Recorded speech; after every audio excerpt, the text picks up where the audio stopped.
Hello hi అండి, బాగున్నారా? అందరూ బాగున్నారా అండి?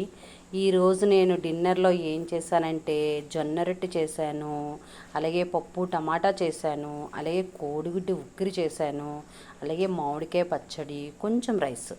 జొన్న రొట్టె తీసుకొని ఆ తర్వాత ఆ రైస్లోని ఆ కోడిగుడ్డు ఉక్కిరితోటి కొంచెం పప్పుతోటి కొంచెం పచ్చడితో తిన్నాం అనుకోండి, ఎంత బాగుంటుందంటే సూపర్ అంటే సూపర్ అండి.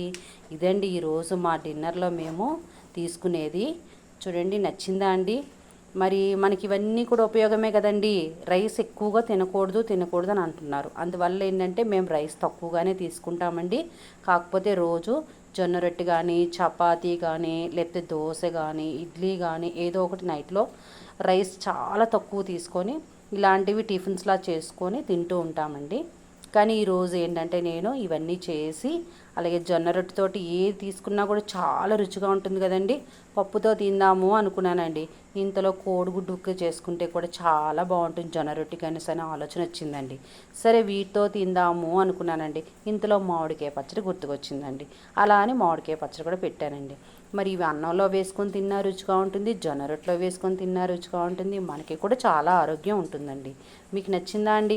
నచ్చినట్టయితే ఒక లైక్ చేయండి, షేర్ చేయండి, సబ్స్క్రైబ్ చేయండి. కామెంట్స్లో మా జొన్న రొట్టెలు ఎలా ఉన్నాయి అనేది తెలియచేయండి. ఇవ్వండి చూడండి, జొన్న రొట్టెలు చాలా పెద్ద పెద్దగా చాలా బాగా వస్తాయండి. మరి మా జొన్న రొట్టె ఎలా ఉంది ఏంటి అనేది మీరు నాకు కామెంట్స్లో తెలియచేయండి. నచ్చిందా అండి? లైక్ చేయండి, మర్చిపోకండి. ఓకేనండి, థ్యాంక్ యూ అండి, బాయ్ అండి.